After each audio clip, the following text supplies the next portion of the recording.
Hello, possums. If you're new here, I'm Dr. Lena, sociology, anthropology, and Queen of Snark, it would appear. So in Australia today, Taco Tuesday. So on the one hand, we get to celebrate another missed deadline with the wretched, demonic tariffs, war on the people. Now New Zealand's in the headlights. They've been tariffed more than us. Countries actually can't keep up with their current tariff status. I mean, it's beyond insane while this grotesque caricature carries on in the Oval Office. And now he's threatening to remodel the White House. God spare us all. Can you imagine? It'll just look like a giant brothel from somewhere, dripping in fake gold. Oh, spare us. But okay, so deadlines are being missed for tariffs, and then other ones are being imposed. So I want to dive in here because there's this weirdness happening at the moment where India and China, massive countries, their populations individually dwarf the US. Combined, we're talking the true giants of our time, kept getting thrown together by the Yeti because of the shared hostility and the shared pain. And when they bond together, that also reinforces Russia. And then on the other hand, you have the Yeti being really upset with Medvedev, the ex-president, not to be confused with the tennis player of the same name. And now he sent off two nuclear submarines, which is a provocative act of war, etc., etc. And where have they gone? It's sort of, well, the Ukraine's happy, apparently because it's a threat to Russia. So my money would be they've either gone to the Gulf or what's left of Odessa. But do you see what I mean? On the one hand, he's antagonizing Russia, but then by antagonizing India and China, he's reinforcing because he really is dumber than a sack of bricks. But okay, before we get into that, um, I love the nicknames that have been emerging. And one commentator yesterday referred to those really hideous MAGA women, Pam Bondi, Christy Noam. I'd even throw Laura Loomer in there, and described them as the middle-aged Manson girls. I did enjoy that. They are like Manson. Okay, so I want to do a bit bigger spread on US and Russia, what's happening at the moment, and where does it leave Ukraine? Okay, let's have a look. Because we're all involved. Okay. Yeah. Big cards. Oh my God. Oh, wow. Okay, I've started with 5 cards. I intend to pull some more, but 4 of them are majors. And as I was just saying, it affects every one of us because now the nuclear stuff is involved. The moon under the cover of night. And so with personal readings, the moon can indicate reconciling our conscious and our subconscious, our wilder impulses with our more domesticated impulses. And so if you expand that out for countries, it's like there's this tension between these two. And we're coming up to the 8th of the 8th and the Lion's Gate. Okay, but I digress. Here we go. These, look, this is the hangman, can be a delay, can be a new perspective, can be a sacrifice. Mhm. Just saying. Alongside the moon, this is covert, literally submarine stuff, if you like. These are both cards of secrecy. But look how these cards relate to some sort of hold up and then charging forward. Okay.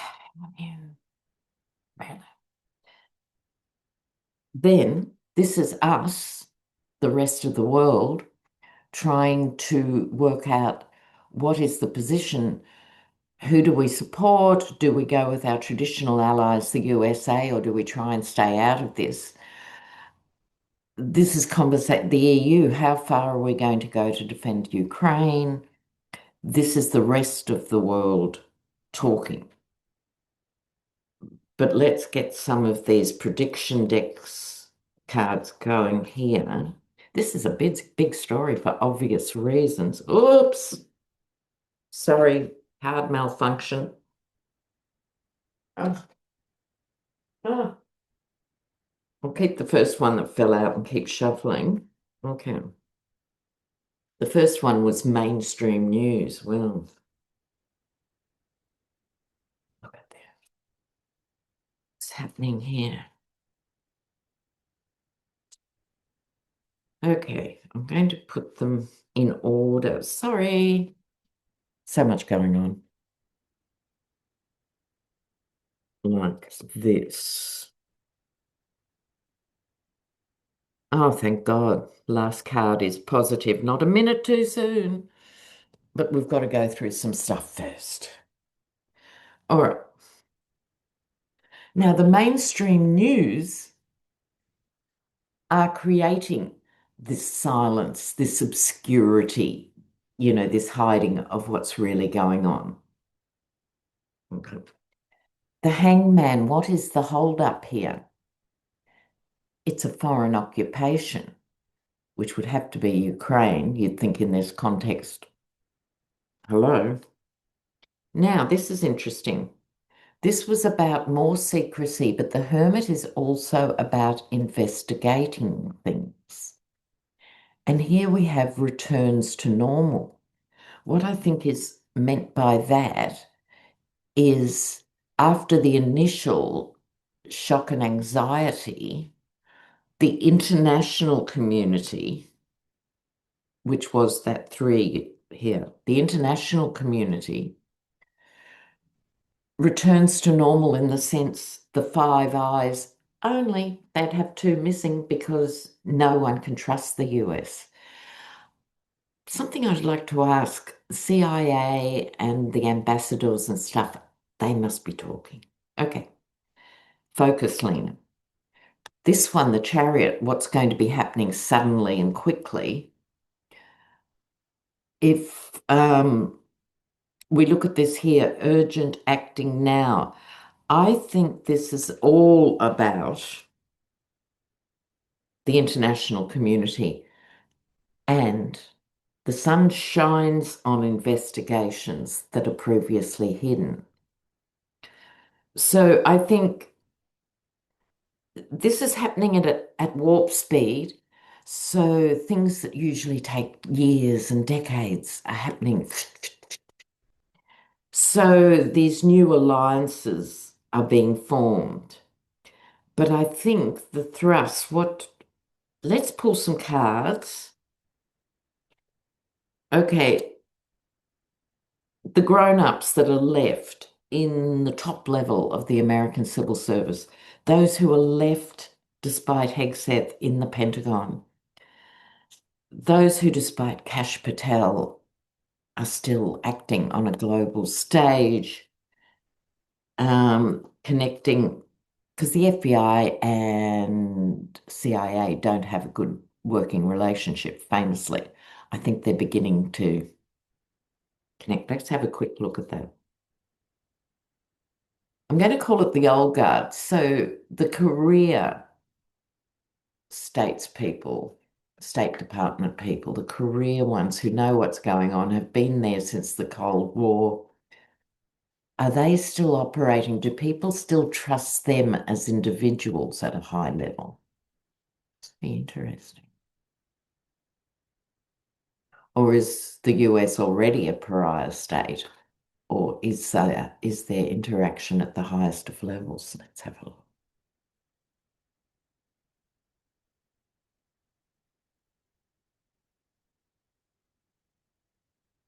Yes, I think some are still trusted. Look, obviously, the US reputation has taken a hammering, but those, now let's face it, high-level foreign relations are not pretty places. They're endless trade-offs, endless quid pro quos, you know, endless alliances that are not in everyone's best interest. What I'm saying is, I don't want to romanticize it. However, I think this stands for common law and the world order. I think the UK, even Canada,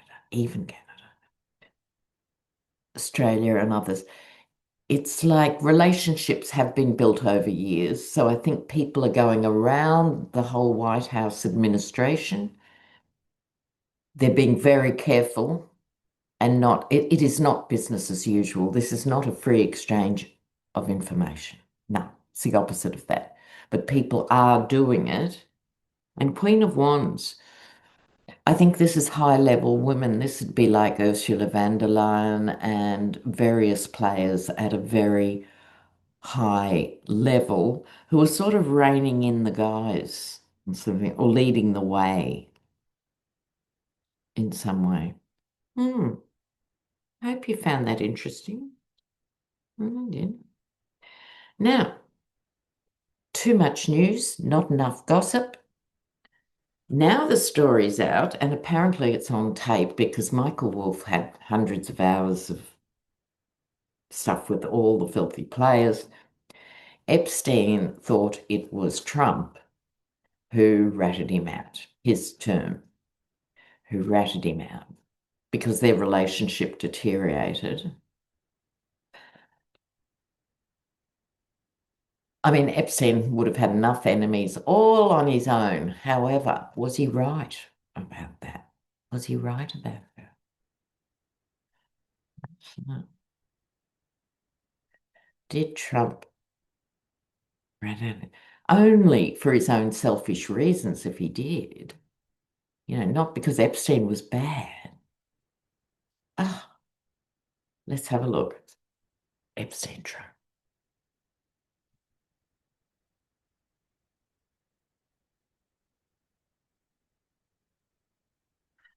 Well, I'm going to weigh in and say,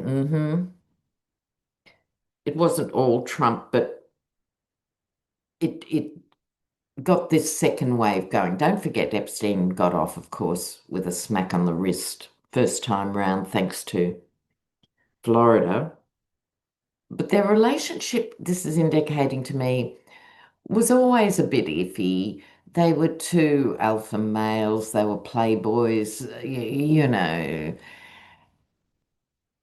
They often don't like each other at that really high level, but it was what it was. Yeah. And then this can sometimes be the jealous night. It's certainly the impulsive night and secret agendas. So I think Trump did do this, but on a complete whim. It wasn't like, how can I bring down Epstein or something? It was just being pissed off one day and go, nah, nah, nah. Go and ring, the FBI or something. It was like that. Ooh, irky perk. Now, bit of good news, of course, because it's all happening simultaneously. The Texas Dems walking out, so it stopped the Texas lawmakers being able to gerrymander even more blatantly than they usually do. And because I come from Queensland, which is the Texas of Australia, that was notoriously gerrymandered in the 50s, 60s, 70s, I know what a gerrymander looks like. So they did that, which was awesome. Now, here's the juicy bit, I think. Kamala went on Colbert, and if you haven't seen it, please watch it. And she actually said, I was quite surprised because, as you know, I've been a bit purse lips about Kamala, along with some of you guys, and not like some of you guys, but where's she been? So I was a bit, I think she was very brave. She actually said the system is broken. And I am a firm believer that you can't fix something until you work out it's broken. Right? It was massive. I think it should be getting major headlines in itself. And then Pete Buttigieg came out and said the Dems cannot go back to the status quo. So that's two significant Dems. Wow. Wow. And I think this is the beginning of what has to happen for the Dems. No point going back pussyfooting around. So those things all happened within 24 hours. The Dems walking out, so they didn't have a quorum to have the vote in Texas. And then it was like a pincer movement. So hopefully this will lift the game. This is so important. So let's have a quick look here. That's just a second. Oh, yes. I love that. I don't know if I've got time to get to it today. So for now, I'm just going to pull a few cards. Are the Dems on the turn and getting ready to fight? Are they gearing up? You know, I think here's the other problem with the corporate Dems, to state the obvious, corporate Dems. They're not going out there and saying, this guy's dividing the country and he's destroying the economy with these tariffs. They're not saying, because they don't want to disturb the stock market. And I know many of you guys have your 401s invested. We're in the same boat here. You know, this all affects our retirements all over. But it has to be talked about in those terms. So let's have a quick look.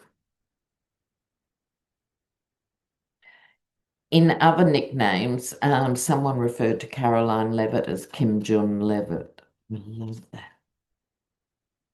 Let's have a look. The Dems beginning to step up, take on the fight.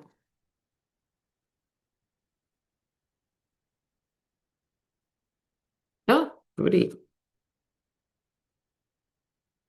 Well, that'd be right. Okay, so I think it's movement, but they're not there yet. We've got the wonderful second tier, the Jasmine Crockett's and fabulous people, fabulous people.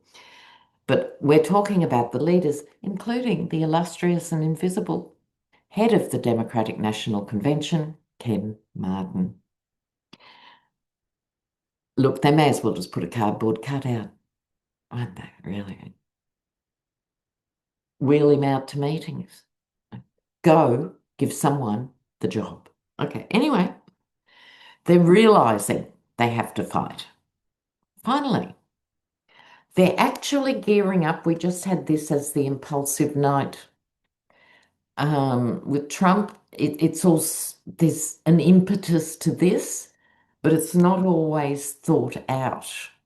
It's sort of gone from, um, being semi-comatose to realizing, oh, people want us to fight, we need to fight. Oh, okay, and some are gearing up. Here's the problem.